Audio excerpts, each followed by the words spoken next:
The old house creaked, long groaning sighs of tarred timber and shifting floorboards that had once been background noise to Marcus, but now played like a sinister lullaby each night.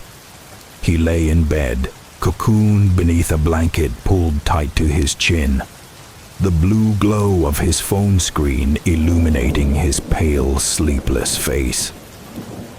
Deep shadows carved hollows beneath his eyes, markers of countless restless nights.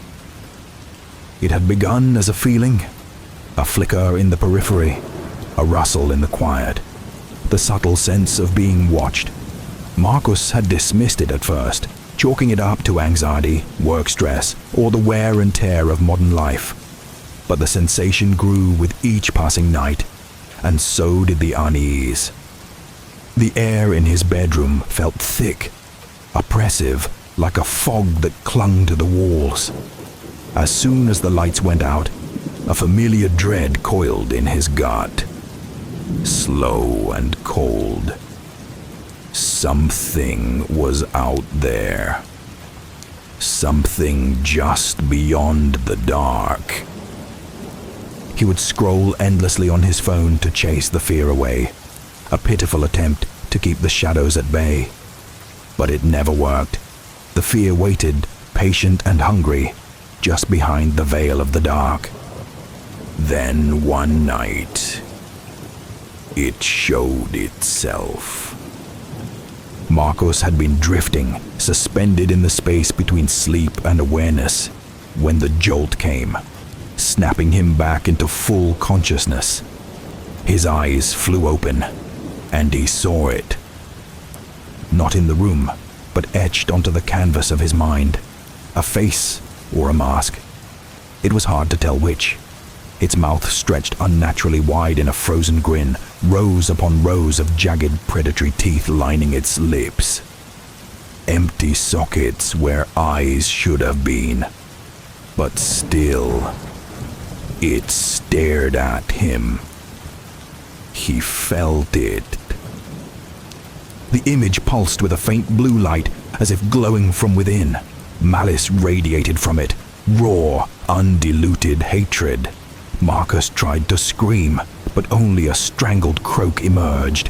He writhed in bed, tangled in his sheets, heart racing like a trapped bird.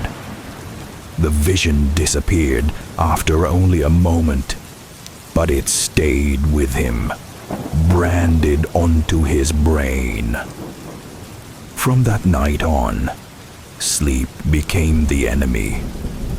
No matter what he did, night lights, ambient noise, friends sleeping over, caffeine-fueled vigils, the moment he drifted off, it returned.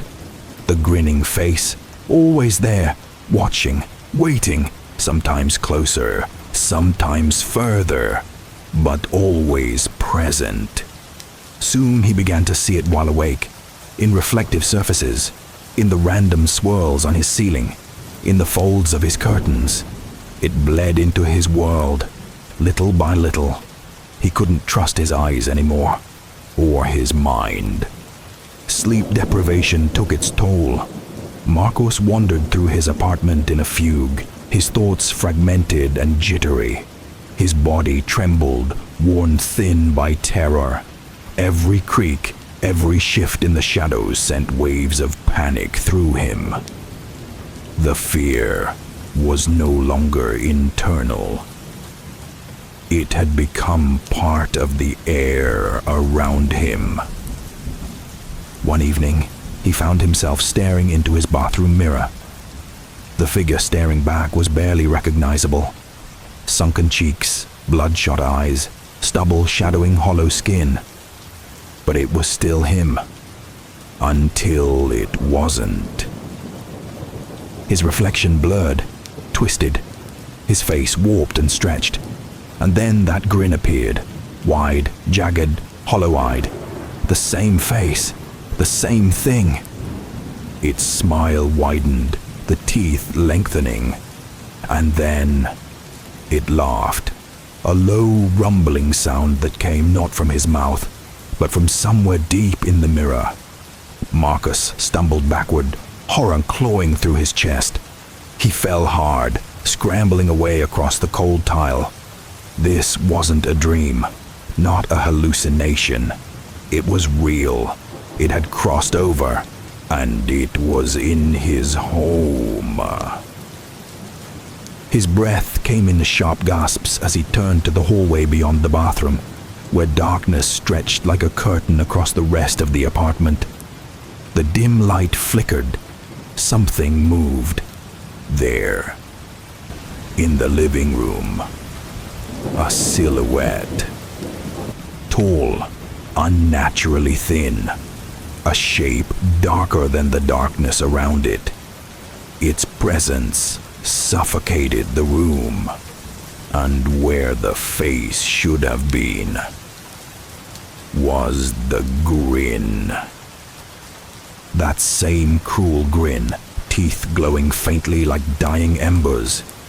Marcus felt the temperature drop. His breath steamed in the air. A sickly sweet scent, like rotting flowers and ozone, filled his nostrils. The figure didn't move. It simply watched. He tried to scream. Nothing came. His throat burned. His limbs froze. Then it stepped forward.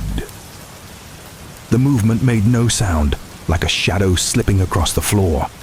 But Marcus felt it, a wave of dread rolling off the figure like a tide. Something cold touched his chest, not physical but spiritual, as if his very soul recoiled from it. His knees buckled. He collapsed to the floor. He understood then. This wasn't something he could run from or rationalize. This wasn't a symptom. It wasn't madness. It was real. And it had claimed him. As the world dimmed, Marcus's last sight was that ever-widening grin and a flicker of triumph in those hollow eyes, as if it had won. Days later, the police found Marcus in bed, tucked neatly beneath the covers. His eyes were open, staring blankly at the ceiling. A faint smile, unnatural and fixed, was etched onto his face. There were no signs of forced entry, no trauma. The official report listed cardiac arrest, likely due to stress and insomnia. But those who knew him, who had seen the fear in his eyes in the final days, whispered of something darker. Something that had stalked him from the shadows.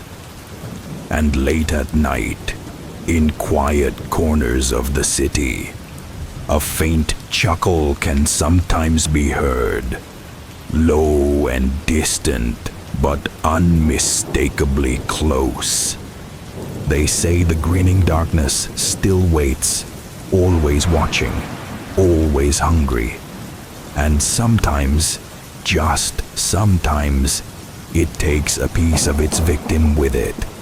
And if you listen closely enough, it whispers, "Sweet dreams,